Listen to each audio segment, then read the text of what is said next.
Bienvenidos a otra clase de inglés para noveno año. Hoy el tema que vamos a ver es Arrangements and Scheduled Events. Entonces empecemos. When we're making plans, we're talking about arrangements or scheduling events that are going to happen in the future. We usually are talking in the future, right? We're talking about something that we plan to do. However, when making this type of sentences, it's not necessary to use the future tense. We can, and there are some types that we should use the future tense, but we can also use other tense for these sentences. So we're going to see now which type of tenses we can use to make arrangements or scheduled events. The first one we have is the simple present. So this is the most simple tense, right? And this is used usually for the present, but we can also use it to talk about things that will happen in the future, mostly when we're talking about something that is fixed or is scheduled already. This meaning something that has perhaps an exact time.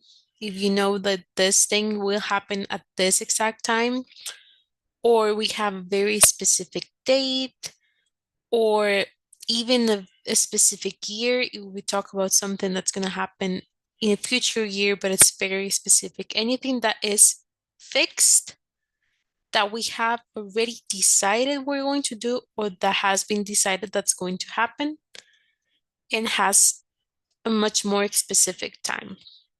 So the formula that we use is the subject plus the verb, and the verb can be in infinitive, or it can end in S or ES depending on the verb and the subject, of course. So for example, we have the exam is next Thursday. So we can see the exam is the subject and is the verb. And also we can see that in this sentence we have a specific time that this exact is going to happen. Maybe not the specific hour, but we have the specific day.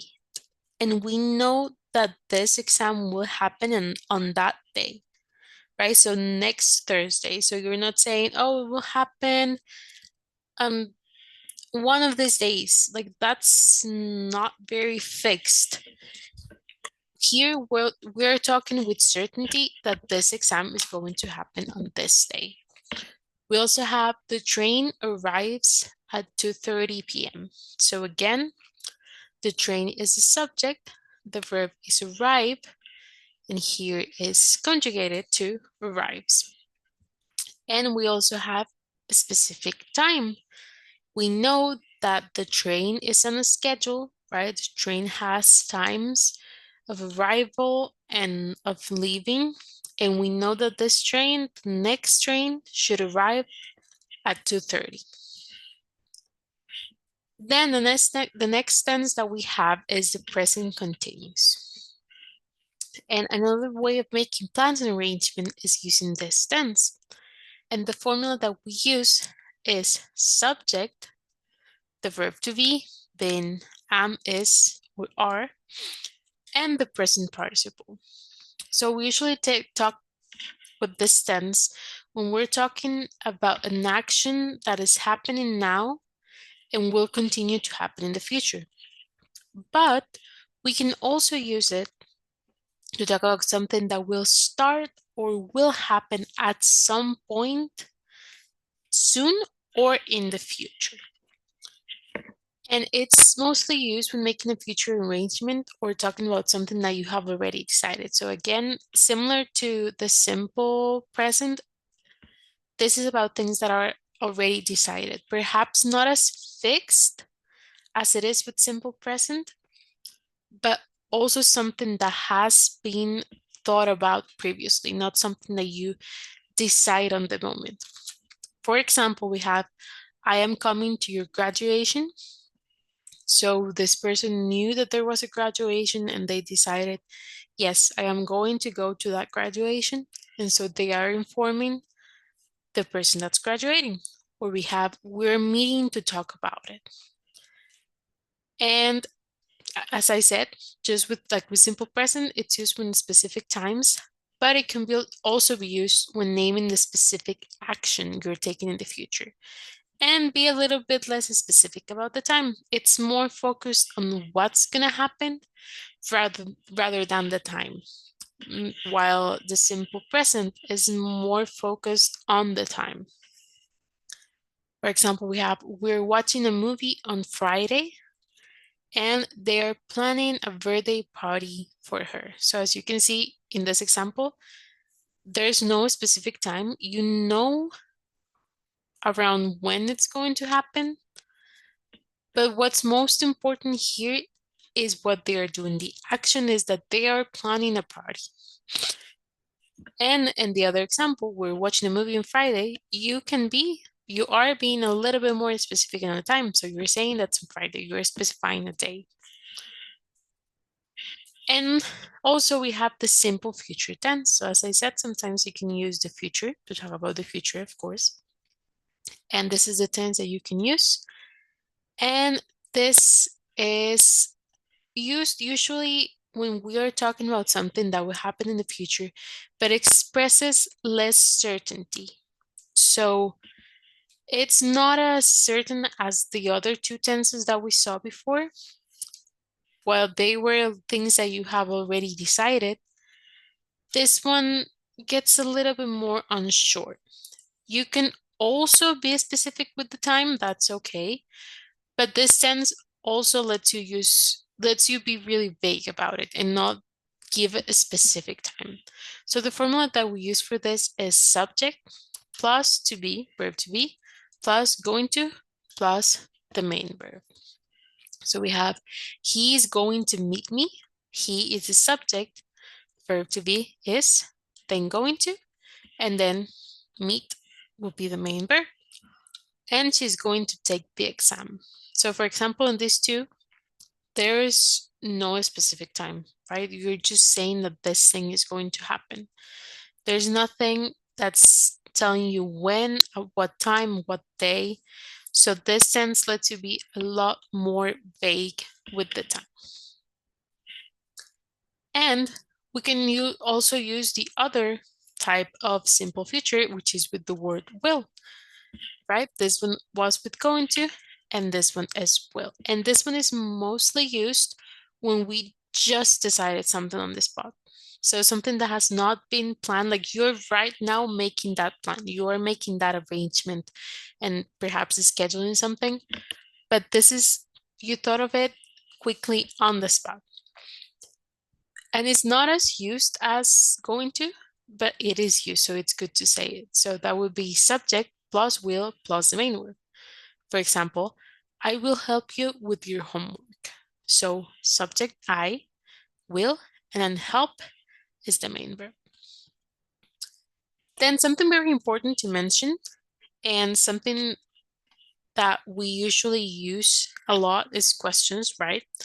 And you can make arrangements. I mean, you can make questions when you're making arrangements and schedules, right? If you're asking someone when can they meet you, or if you're asking about a specific time, you need to make questions. So we can use these three tenses that we just saw to make this type of questions. So in simple present would be am, is, or are would go first.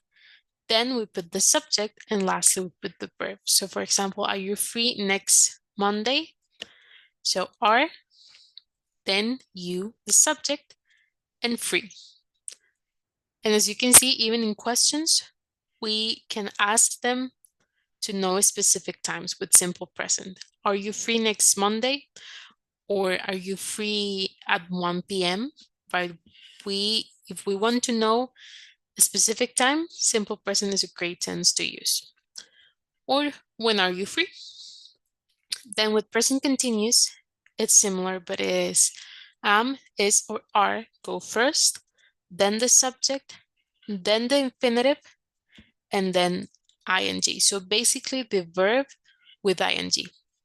And you have, are you vacationing next month? So are, then the subject you, and then vacationing, right, is infinitive plus the ing.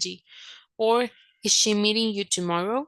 Is, then she, the subject, and then meet plus ing, meeting. And lastly, we have questions with simple future tense. So as we saw before, we saw sentences with going to and we saw sentences with will. So we can make questions with either of them. So we have the verb to be, then the subject, then going to, and lastly the main verb. And for that one, we have the example, is she going to attend? And then with will, we have will plus the subject plus the main verb, and that's all. And you say, will you be available at 6 p.m.? And something very important is that we can also make WH questions, to ask more specific things about the arrangements or schedules. So for example, you can use the words when, where, who, why, what, or how to know this information, right? If you want to know, like if you are asking someone, okay, should we meet? And they say yes, and you want to know where are you going to meet, right? So you say that, where are we meeting? Or if you say, oh, we're going on a trip, and you say, who are we going with? Right? All of those things, all of that information about the arrangement that you're making, we can use WH questions in any of these tenses to ask. And the only thing that you have to do is put any of these words at the beginning of the sentence. So, for example, we have, why are you going to Paris? Who is coming to the party? And when is the train arriving? And lastly, let's review some more examples of this sentence. We have, I have a doctor's appointment tomorrow. When is the training starting? Are we playing soccer tomorrow? When can you come to visit me? I will cut my hair this week. And we are studying for the test next Tuesday. Y eso fue todo por hoy. Y nos vemos hasta la próxima clase. Hasta luego.